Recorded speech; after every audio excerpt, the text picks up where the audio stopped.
Right, I'll just do my little spiel. Hello, everyone. This is Tim. Welcome to North and South Podcasts. This is a Wellbeing podcast in association with Hope Street, a wellbeing charity in the northwest of England. If you want to support me on coffee.com financially, feel free. If you want to get involved in any way, including doing like a jingle or music or doing your own podcasts through North and South Podcasts, let me know. Creativity, wellbeing, financial literacy, survival, history, politics, you know my themes. It's a real honor today to speak to Yoana. And Yoana is a yoga teacher, and I've known Yoana for about 6 months now. And I do yoga with Yoana every week. Now, when I was really young, when I heard the word yoga, I thought yoga was one of these like spiritual things done by strange people. And I actually got into yoga probably close to 20 years ago now. And I think it's fair to say that yoga can be very, very life-changing in a number of different ways. So, Yoana, thank you for giving up your valuable time to be with us today. What got you into yoga then? Because I mean, yoga, we got yoga classes at my place of work. I work in a school, and as part of like stress relief and staff well-being, they pay for these yoga classes, and I went along not knowing what to expect, and it made a massive impact on my life, and I've done yoga ever since. What got you into yoga, and did you have a kind of an awakening when you first did it? Thank you, Tim. Firstly, thank you for inviting me. I'm very honored, and I'm very happy to participate in your podcast. For me, it was absolutely the same, the mental health effects, the positive impact that it has on your body, mind, system. It's just unbelievable, and it happens also very quickly, which helps you when you see tangible results. Then you realize, oh, that really changes everything, and that's a very big game changer for my life altogether. Yeah. So in my early 20s, I started practicing yoga. I lived in Berlin at the time, and that was in my after university and life crisis in a way, because I had done sound engineering, and that was my way to have security, financial security, but also to do something that I love, because I'm a singer, musician. I don't really play piano that well, but I used to better. It's just I wasn't sure what I was going to do with my life, because what I had done up to then wasn't exactly what satisfies me and what brings me joy and what fulfills my purpose. But I also didn't know what that next step was going to be. So I was exactly in the moment when one leg was stretched out, and I wasn't sure where I was going to step next. And one of my very good friends, Viara, she brought me on to this yoga class in Berlin, and I had never seen such a packed room. Yeah. It was probably, I don't know, 30 something people in a very small space, and everyone was just, there was this anticipation. It was a very, very magical space to enter. And my first yoga teacher was called Oliver, and he now lives in an island somewhere. I don't know what he's up to, but he's like lives quite a ascetic kind of life right now. But at the time, he was this very flamboyant, amazing, like the entrance was just a full-on wow, amazing person coming in. And he told me, "Oh, darling, look at your navel. You can't do anything." He was just very, very straight to the point. "Darling, your navel is not in the best shape." And yeah, this changed my life. And at first I had this ego reaction, which was, "Oh, how dare you tell me something? What are you talking about?" But then I realized, well, yeah, he's actually right. My navel really isn't doing its best. And yeah, no, it altogether, it just, from a space of complete lack of clarity, you enter this yoga class, and then you come out walking on clouds and walking on sunshine. And it's really, really, it is quite something. And especially with Kundalini Yoga, because that's the type of yoga that I teach and that I've been drawn to from the start. Even actually my very first yoga class was when I was in the 9th grade, and it was again Kundalini Yoga, but then I really didn't take it seriously, because when you're a teenager you don't really take anything seriously, or at least I didn't. So yeah, long story short, yes, the positive calming effects, that's the reason why yoga. That's very powerful. And we in a situation, in a timeline like ours right now, where we're blasted with constant information from everywhere, and also every single aspects of life is drawing our attention, and we just need this gap, this moment of peace to recuperate and to come back to ourselves after being so discombobulated and pulled from every direction. Brilliant. So have you pretty much done yoga ever since that first time, and stayed with it, doing it yourself? When did you realize that you wanted to become a yoga teacher, as it were? Was that pretty quickly, or did you feel that there's a deeper connection here? I feel like I need to take this on and spread it around. How did you get from being a yoga student to a yoga teacher?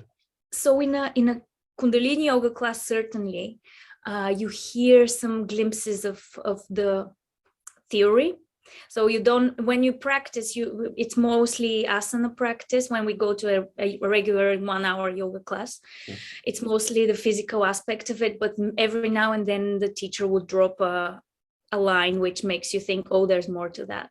Oh, there's the 8 limbs of yoga. Oh, there's the aggression, there's the ahimsa, there's all these different things that maybe is what makes people think that yoga is weird.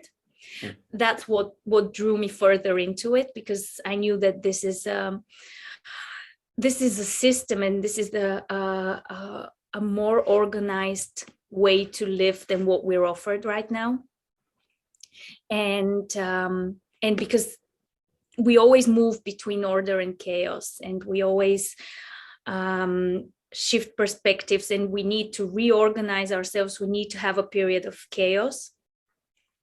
And when it's really complicated, that's when the knowledge and the deeper aspects of yoga can really pull us through.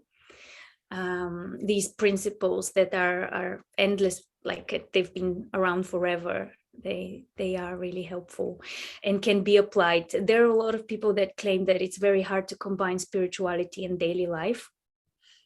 However, the underlying principles are there, and the more we deepen our yogic practice, physically even, the more we start being aligned and attuned to these deeper morals and ways of living. And it's, maybe you've noticed, if you've really heavily been practicing it for the past many years, you probably know that maybe before you ever acquainted yourself with yoga, maybe some ideas, non-duality and that kind of things, they weren't something that you were thinking about, but then yoga brings them to light in a very seamless way. Yeah, absolutely. And I think that when I first did yoga, it was very much about the physicality and, being able to stretch, to bring areas of the body back into play that maybe weren't as well cared for or used as much as others. But I think it first became a deeper thing for me when I went to a yoga class again. It was at my first school where they paid for the yoga for the staff. And only 2 of us turned up, and the yoga teacher, we did a little bit of yoga for 10 minutes. He said, would you two like to do meditation? And meditation had been something that I'd read about, and I thought, again, that's what strange people do. And I tried a little bit of it. And I thought, no, that's not for me. And anyway, we did a 40-minute meditation. And afterwards, me and the other students looked at each other and just went, whoa, wow, because we'd been shown how to do something. Now, you've meditated, I know, and for the first 15 to 20 minutes, it can be quite hard meditation. And then you get into this deeper state, this like mental state, which I'd never accessed before. and it's hard to explain unless you've been there. But I went, wow, that's absolutely incredible. And it kind of opened up the more spiritual aspect to yoga. Now, yoga is about physical strength. It's about being able to stretch. It's about all that. It's also about like mental calm, because you're exercising and you're producing endorphins and you're focusing on your breathing. So it offers a mental aspect which other sports may or may not, and exercises may or may not provide. But there is a deeper spiritual thing, and many people recoil at the word spiritual and go, I'm not religious. And I wouldn't particularly say I'm religious myself, but the spiritual aspect of yoga, it doesn't detract from the physical and mental release of it, but it can add to it if that's your thing. Now, I've done meditation at the end of yoga when I've done a little bit of yoga teaching at one of my schools. And at the end, some people said, oh, I don't like the meditation at the end. And oh, okay, that's fine, just whatever. But they loved the physical and mental aspects. But how important is that spiritual realm to yoga for yourself? As you said, touching on morality, almost like timeless things, the idea of non-duality, which is something that I've been exposed to through meditation practice. How important is that kind of spiritual realm for yourself? I think I've always been quite naturally spiritually inclined, and I think my first ever attempts at meditating was when I was a child. And when you wake up and you usually then call your mom or dad or anyone caregiver, and then I started extending the gaps between waking up and calling them. And that was early in the morning when it's all very mystical and very in the golden hour when the sun is rising. And this is a very, very, very special spot, the very special moment in time when it's so quiet and you're all to yourself, and you can explore and just remain there. So I kind of invented for myself meditation this way when I was a little girl, and I recognized exactly as you stated, whoa, this deeper realm, this very, very like a further calm, which is, I guess, the mind reaching theta waves, reaching this mode of being which we need to take time to access. It doesn't happen in 5 minutes, or if you're a very experienced meditator, it could happen in 5 minutes, but for most of us it takes time. And the spiritual aspect is important, but it's something that shouldn't be pushed, and it's not necessary to be pushed because it just happens anyway. The more yoga and meditation we practice, the more we are attuned to our own deeper yes or deeper no. So for instance, when we reach out and are going to eat a fast food, a burger or something, then there's the immediate yes, which is I want it now, and then there's the further yes, which is does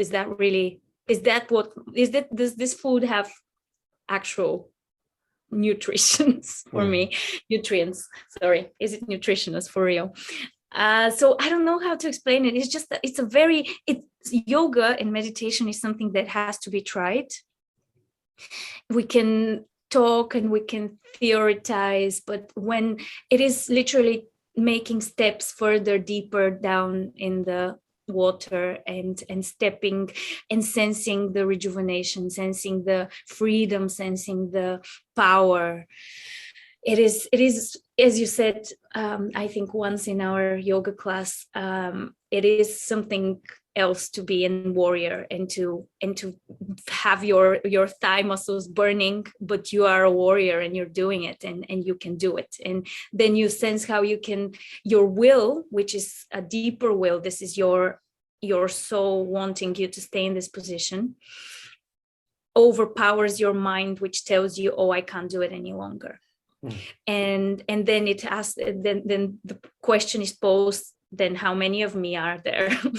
who is the real essential self, and what are the other elements? And then you can then start really having a dialogue with yourself and make decisions from a more slowed down perspective and more more informed, making more informed decisions. And as we're practicing that in our classes, just to discern between the negative mind, the neutral mind, and the positive mind. Because the negative mind always sees the darker shades, and that's what we usually in the world, in the Western world, we're predominantly in the negative mind. We always see dangers. We always try to, maybe because we're so comfortable all together, there are no actual dangers, so we are always alert. The amygdala is working, trying to find some potential danger. So we need to balance that out with the positive mind. But the trick is that the positive mind amplifies whatever is already present as a pathway in the brain. So if you already are conditioned to see negatives and dangers, then it will amplify those.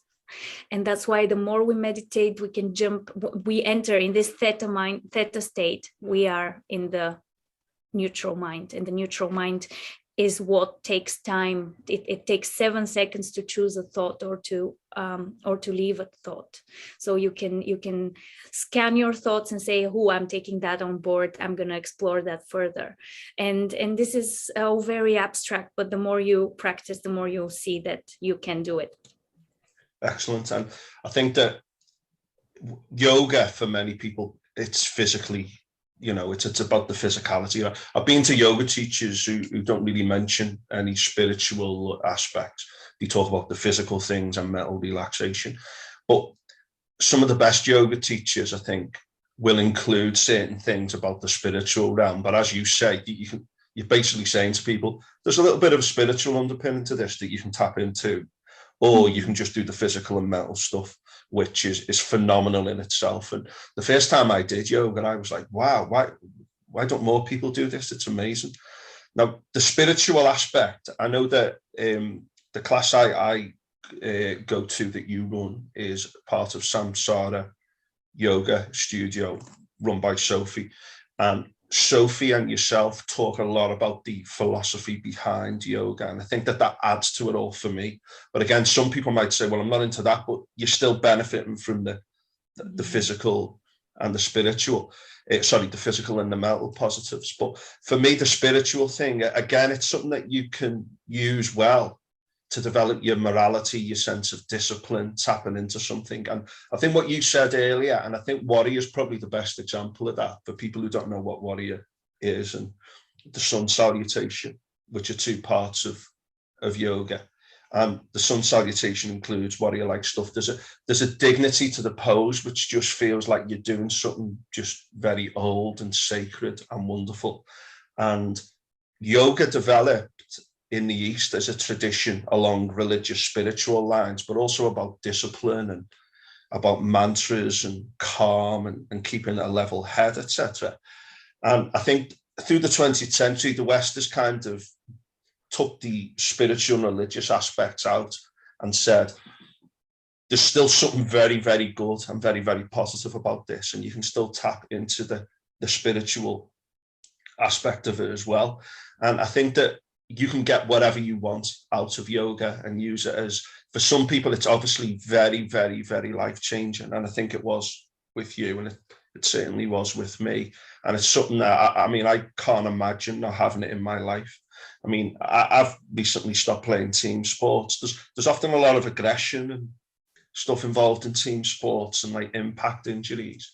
But yoga, it's more like a unity, isn't it? And the word yoga means like a unity, a coming together of the mind, the body, and the spirit. And for me, that's incredible. What do you think of the benefits of yoga for people? Someone listening to this who says, oh, yoga, what would you say to them about the basic benefits in terms of where you've been and what it might offer someone? Firstly, I think, of course, the pure physical benefits are amazing. So we become more invigorated. We add flexibility, which also becomes flexibility of the mind as well. So we're flexible in the spine, we're flexible in the mind, and we gradually build this up. And the only person that we're competing with, even though we're not competing with ourselves, but we're only comparing ourselves to our former self. So us 2 weeks ago or us 2 minutes ago, because the shift can happen really very, very quickly. If from 1 minute to the next, from one breath to the next, there could be a really, really big illumination, and we can extend further in our physical practice and in our mental practice. What other benefits are there? Of course, just this expansion of the lungs, detoxification, breath awareness. There's endless. It could be, we could spend hours talking about the benefits of yoga. I don't really want to advertise it, because if it's something that is going to happen to you in your lifetime, it's going to happen to you in your lifetime. And if not, there are many methods that are very, very potent as well. I love yoga, but in my country, I come from Bulgaria originally. There is a saying, there's a passenger for every train. So it could be Wim Hof breathing for you. Just in this day and age, find your practice. It could be shamanic ceremony. It could be a cacao. It could be anything. Just find your therapeutic practice, which will support you, and will create this safe container in which you will allow yourself to be and accept yourself in your state right now, whatever it is. Because we are a culture in the West, as you mentioned before, so we don't share about these deeper spiritual benefits in yoga class all that much, because we've whitewashed the practice. That's what's happened in the West. We've decided to just do what we do best. We've just made it very like cut the details, and we want to show the essence, which we think is the most effective. So the physical aspect, the asana practice, is one element of it, and the other ones are a bit more complicated to implement, because it takes dedication, and it takes devotion, and it takes focus. And because we need to work, we need to do everything to maintain this lifestyle that we have in the West, we don't really have time to be talking about the other things, which I'm not saying is great, but that's what's happened. Yeah, I think on that as well, there are a number of different types of yoga, and sometimes you just have a bit of an affinity or a connection with the tutors that you have as well. So there's different explorations people can do in the yoga world, and as you said, beyond that, with like Wim Hof breathing, etc., which I've found very useful, and other things you can access. And I think my younger 20-year-old self, if I could go back now, I'd go, oh mate, you need to get into yoga. You're going to love yoga. But that 20-year-old self would probably look back and go, what are you on about, or whatever. But one of the things I've found useful as well is like James Clear's book, Atomic Habits, about making those little changes, is I got into a habit. Right now, actually. Are you reading it at the moment? I'm listening to an audiobook. Yeah, I'm listening exactly right now. Yeah, but that's a good book. And I know that I remember, like, it was last August, I said, right, I'm going to start going to yoga classes while I'm off for 6 weeks as a teacher. And I went to Samsara Yoga and got into that. I'm going to a class every single week. And eventually I settled on the Sunday morning class with yourself, where we did Kundalini and Rise and Shine, etc., and different types. Now, habit is important. To get into the habit of yoga and breathing and meditation, it's something that you need to develop. And I found that during lockdown, the first COVID, I started meditating, and I've basically been meditating for 2 years and doing things. I've always done daily yoga, but one thing I've done recently is 10 minutes yoga when I get up every morning, particularly on work days. And again, I have to get up 10 minutes earlier. The days I don't do that, I don't have as good a day. And it's the easiest, cheapest 10 minutes that I've ever invested in the morning. So getting into yoga, there's so many different types. Your tutor, you can then take it into your day-to-day life. I mean, I do the sun salutation, you do it a few times and you learn it, and then you can do that anywhere, and it stretches every part of the body. It really is brilliant. So as you said, the opportunities are endless, and you can get into it in a number of different ways. Now you do classes, obviously it's Samsara Yoga and Inform, but you do like a class in Bootle, and we'll put details in there as well. I mean, do you do yoga every day yourself? How do you find it's benefited you as a person, and how often do you practice it as a tutor? So ideally, I should be practicing it every single morning. I don't practice it every morning. I practice it when I know that my daughter doesn't need me. Yeah. So she's actually about to come in right now. You maybe will see her. It is not easy to find to me, I personally find a practice of hour and a half of a good practice. That's a good sufficient amount of time. Possibly 2 hours, and if you do 2 hours and a half, then that's you sorted for 24 hours to be in the neutral mind. Yeah. But it's not, in this very busy lifestyle that we have, it's not really possible to take so much time for yourself. And it's a battle, and I battle for it, and I'm going to.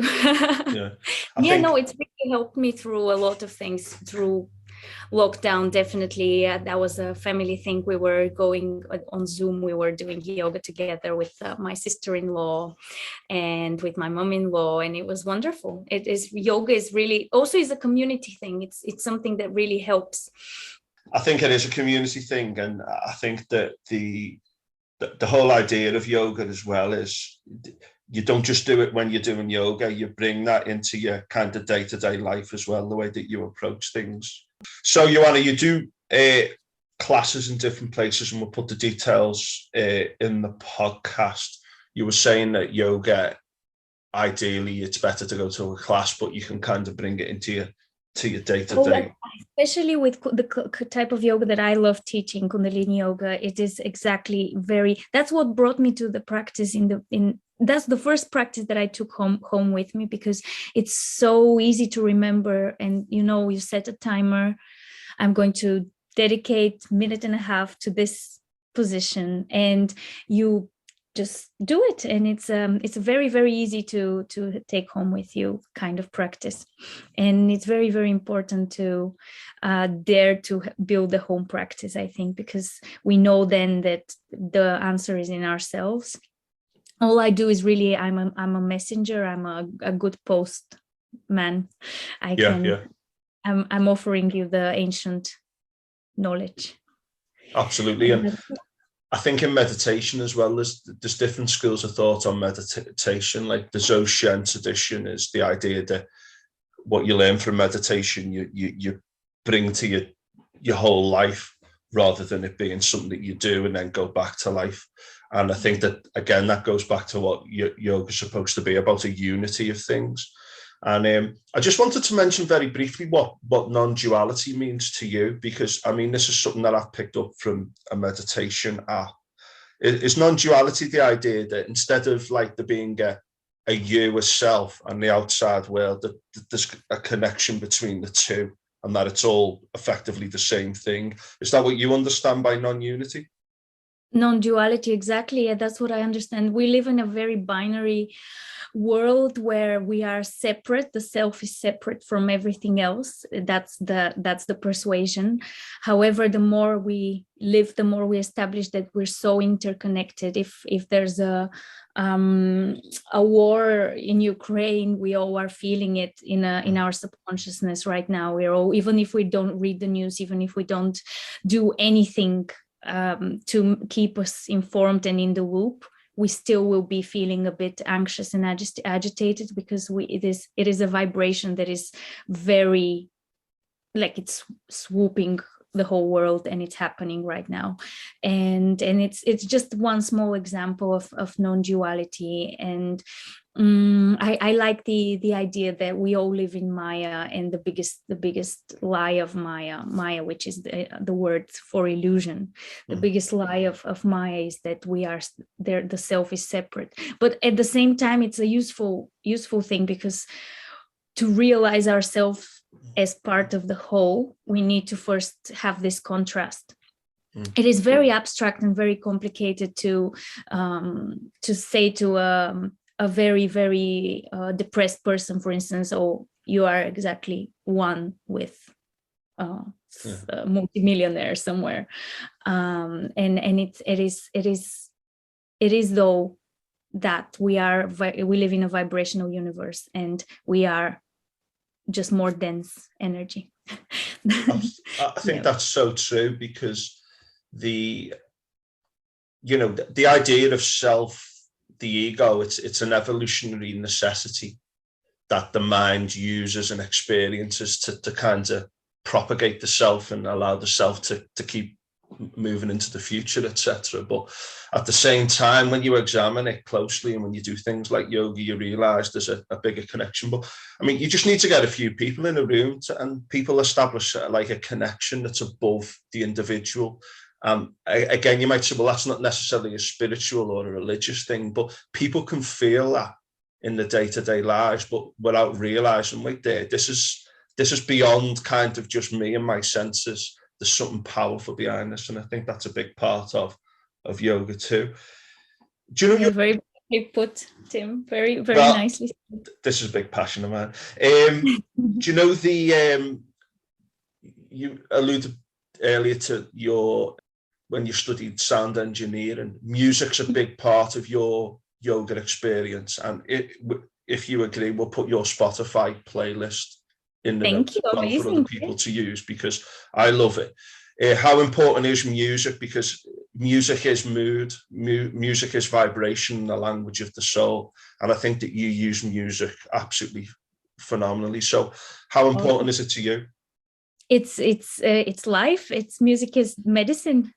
It's amazing. And sometimes you just find yourself in that tone, exact one tone, or a full song, and it is like it understands you better than anything else, and it just syncs and synchronizes with you to such an extent that you become one again. And it is a reminder of this unity music, I think. But it is also tricky, because we also tend to lose ourselves in the music, so we then disguise ourselves in the music. We mask what's really going on. So we could change our state through music. We could put something very elevating and uplifting, and then completely forget about what's going on for real, which is great, because we know that we have this tool. We can elevate ourselves, shift our reality from one state into the next.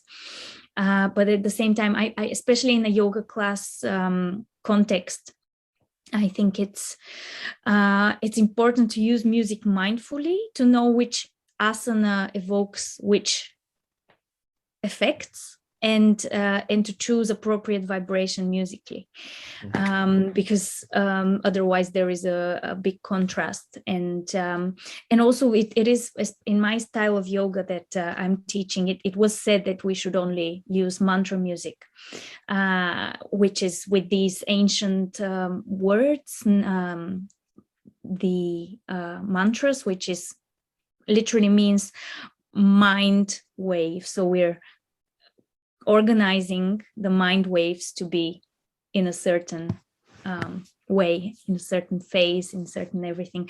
And we are uniting ourselves with the person sitting next to us, because when we touch the upper plate, and we just touch exactly these points in the mouth, and we bring the vibration to the diaphragm, or to the heart, or to certain areas of the body, we are vibrating as one. And this is a very, very beautiful unifying force. And as I said, we could lose ourselves in it, which we should be mindful of what we're doing when we're listening to music. Are we losing ourselves, or are we uniting ourselves with what's our reality?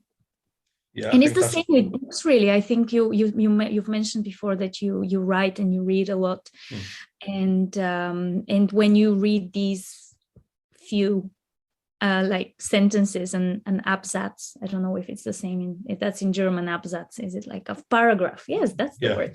A paragraph which just speaks to you and this is me written in words right now. It's amazing. And there's this universe winking at you saying, hey, you're in a flow. You really found exactly what needs to describe you, and for you to be able to explain yourself, to your consciousness. Yeah, and I think it's a beautiful sensation when you're in those flow states, which can be accessed through music, through exercise, through doing things that you're passionate about and that you love. And those flow states, they're so hard to say, right, you can't say, right, I need to get into a flow state. All you can do is maybe do things that can help you get there. And then if you get there, great. But I think that's wonderful. And I think music, I mean, anyone can say that there's certain songs which just completely move them. And sometimes I put music on in the background on like YouTube or whatever, and the algorithm says your favorite tracks, and I put them on, and some of these tracks come on, I just think, oh, this is amazing. I forgot about this song. This is incredible. But that's one of the revelations that you get through yoga as well. And I think that revelatory aspect of yoga, like, wow, this is amazing. I didn't know about this. I think that's so liberating in itself too, which is great. Do you know the sound engineering thing? Do you sing and you can play some instruments? You've created your own music. You've already mentioned about the idea of like vibration. I think it was Tesla I mentioned when I spoke to Kev Morris a few weeks ago about the importance of vibration and energy flows and energy states. And just one thing I wanted to add to the yoga aspect as well is you talk a lot about chakras and energy. The flow of energy through your body, when that's in harmony, it's like that flow state that we talk about when we're listening to music or doing something creative. That there's just a beauty to it, a holistic beauty to it. And you talk a lot in your yoga about focusing on these chakras. So when we did yoga before, you said, right, we're releasing all the chakras in your body, and it builds you up, and then you do. So what was the chakra? Sorry, I'm getting mixed up, aren't I? We did a warm up earlier, and then you said, right, now our first kriya. So we released the chakras, and then we went into the kriya, which was, if you like, the proper practice, where you then push yourself after the warm up. That release of energy, that's very powerful as well in yoga. And when you do that correctly with the right instruction, there's a certain harmony to the yoga practice that you just think, wow, that was absolutely incredible. Have you read a lot about that stuff, or is that stuff that you've picked up through yoga teachers? Well, there's a logic to it. So yeah, as you said, each chakra has frequency. It has supposedly colors as well. Some people can see them when they're practicing it, just because we practice with eyes closed, because we don't want to be competitive and silly, and we don't want to stay in the outer world. We want to be introspective. So we close our eyes in the yoga practice. This is again becoming abstract. We don't need to focus on that, but there is a system to be able to transcend and reach from the lower three chakras towards the heart and the higher chakras, so throat, third eye, crown, and aura above. We first need to prepare ourselves on the physical plane. So the first three chakras are survival, joy, sexuality, emotions, and then we have our willpower and our anger in the third chakra. So these are things that we live in the Western world quite a lot in these first three chakras, and there could be this balance. So when we're saying releasing the chakras, I think a more exact way to phrase it would be to flush the energy through the chakras. So there is this balance. Sometimes we have an overly active third chakra. That's very common. Sometimes we have lack in the survival chakra, which could express itself in self-sabotaging behaviors such as eating disorders. And we are trying to replenish and always keep ourselves loved and full, and we're trying to do it externally. Whereas when we do this integration and physical embodiment, because we mostly live in our heads. We mostly stay in our thoughts and think that that's good enough because we're overly intellectualizing society. When there is an actual more instinctual self, which knows a lot. So before the mind knows, usually the body knows. And it knows what's happened to us because it has stored it in our cells in certain areas. And we usually, there's a wonderful book, The Body Keeps the Score, which I need to double check what's the name of the author, but that's a very beautiful and scientific text about it, about how we do store events in our body on the level of the nervous system and on the level of the cells, literally. And through body work, that's what I love about yoga and about all sorts of bioenergetics, biodance. Dance, by the way, is such a powerful tool to integrate archetypes, and which the archetypes also correspond with these chakras, the energy centers in the body.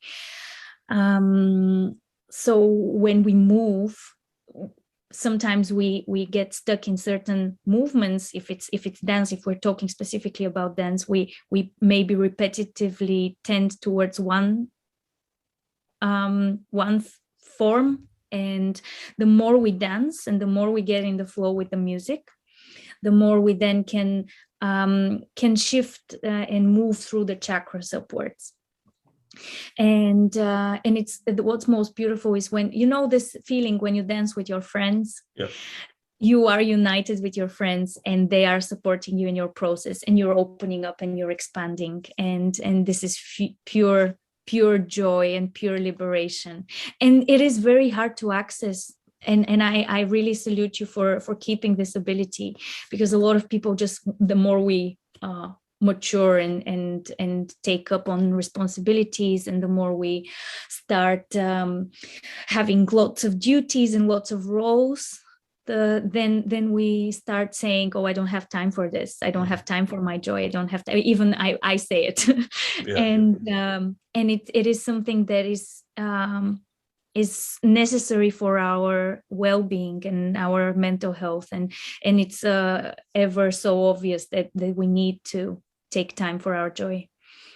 Absolutely. And I just want to stress as well to anyone listening that the physical aspect in terms of body strength, flexibility is, cardiovascular is the first thing many people get from it, but the mental health benefits and well-being is phenomenal. And then the philosophy and the thought behind it, you can access that as well.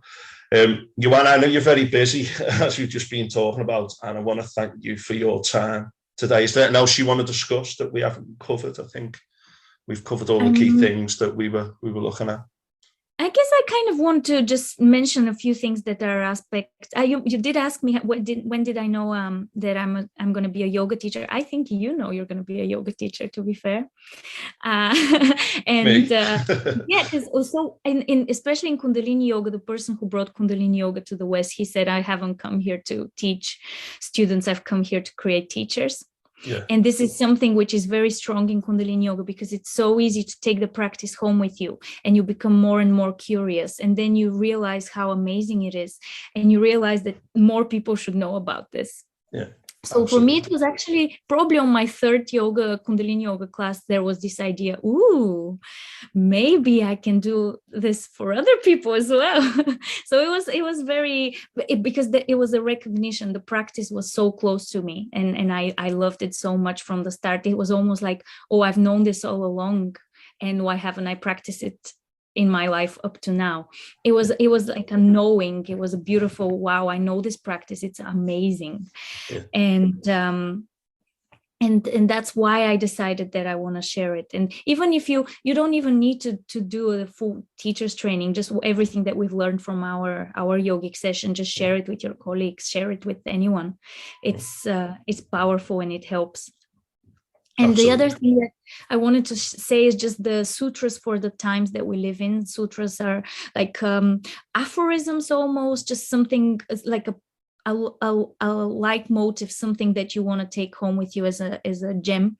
And one of the most important things is recognize the other person is you. Understand through compassion. And there's a way through every block.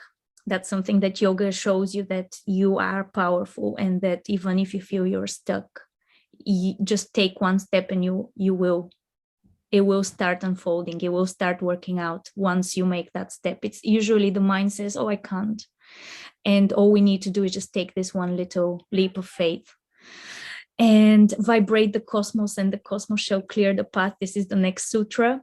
And I love this so much, because when we do even the first 10 minutes, so as you said, this warm-up that we do, starting from the lower chakras, climbing up the chakra system towards the higher energy centers, we start vibrating the cosmos, and you feel it very subtly in you. You feel this buzzing, you feel these sensations, and you know, oh, I am united with something bigger right now. And that's probably my sutra that I would take home with me: vibrate the cosmos, and the cosmos shall clear the path. Because it is as inside, so outside. So is that the saying? There is a saying, as whatever state you generate inside, then it will all start unfolding and having direct effects in your outer external circumstances. So if you create a state of flow, then it will start bouncing off, and you will contaminate people with this new vibration of a lighter vibration, a joyful vibration. Absolutely. And so these are the things that I kind of maybe would like to just put out there, so people could hear. Just recognize the other person as you, vibrate the cosmos. Excellent. That's enough. In terms of becoming a yoga tutor, I know that you can pick things up. Is there a formal course that is recognized, and how long does that take? I know you go on a lot of training weekends and stuff like that, but how would someone get involved in that if they were interested? So there's a wonderful academy. There's 2 academies in the UK that are working. There's iSky, Kundalini Yoga, and there is Karam Kriya in London. I trained for a full year. My lead trainer, her name is Angat Kaur. She's a magnificent teacher. I cannot stress how much she's a lighthouse. There's an ashram in Portugal, and that's where I spent a week, and I didn't want to leave. It was absolutely amazing. And the more trainings you do, the more trainings you want to do. So now I'm taking a bit of time out from trainings, because you also need time to integrate the knowledge. So I just want to allow it to permeate all of my life. And then there's level 2, there's level 3. There's someone who's hiding here. Can you see her, Tim? I think this is Ghost. Hello, Maggie. We'll put this into the podcast, because this is Unity. This is my child. This is my nearly 3-year-old gorgeous girl. Maggie. But she's hiding under a scarf. She's not here. Are you here? Yeah. So that's interesting. I can put details about those training centres in the podcast notes as well. But I know you and Sophie go away a lot too. In the north, there isn't. In the north, there isn't any Kundalini Yoga teachers training, but there's plenty of other teachers training. But I am very biased. I only want Kundalini Yoga. Yes. Good stuff. Right. Thank you very much for your time, Yoana. We'll put details of your classes in the podcast notes. And I just want to say thank you very much for introducing me to Kundalini, and also to Samsara Yoga Studio for getting me into yoga in a big way, and to classes with yourself. So Yoana and Maggie, thank you very much. I wish you the very best. Thank you very much, Tim. It was very, very, very big pleasure and honor. Thank you for chatting with me.